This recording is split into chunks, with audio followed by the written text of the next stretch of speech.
Hello, welcome back to my YouTube channel West Bengal Land Law Consultancy. আজকে আমার আলোচ্য বিষয় হবে পাট্টা। পাট্টা ল্যান্ড আমরা বহু লোকের মুখে শুনেছি, বিভিন্ন উকিল বাবু, মোহরি বাবু এবং অফিস আদালতে শুনেছি এটা পাট্টা ল্যান্ড। তো পাট্টা কথাটা WBLR অ্যাক্টের কোন ধারায় বলা আছে?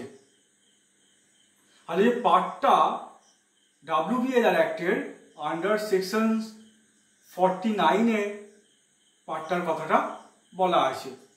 তো পাট্টার একটা প্রভিশন আছে যে পাট্টার যে সেকশনটা 49টা অনেকটা বড়।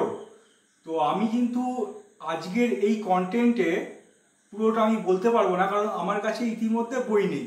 আমি বই না দেখে একটা পাট্টা সংক্রান্ত একটা ছোট কনসেপ্ট দিচ্ছি। এরপরে ভিডিওতে আমি পাট্টা সংক্রান্ত পুরো ডিটেলস, পুরো সেকশনটা 49 সেকশনটা আলোচনা করব। তো প্রথমত হচ্ছে পাট্টা। পাট্টা কারা পায়?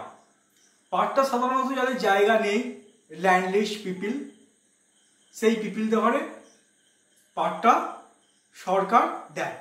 তাহলে পাট্টা কোন জমির উপরে পাট্টা দেয় সরকার?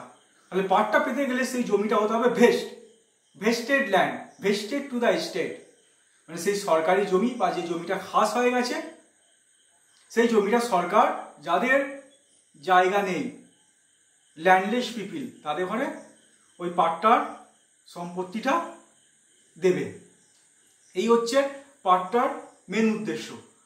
আরেকটা হচ্ছে পাট্টা যে রাইট, যেটা হচ্ছে পাট্টা রাইট হচ্ছে হেরিটেবল নট ট্রান্সফারেবল। যেমন বর্গা রাইট হচ্ছে হেরিটেবল নট ট্রান্সফারেবল, পাট্টা রাইটটাও হচ্ছে হেরিটেবল নট ট্রান্সফারেবল।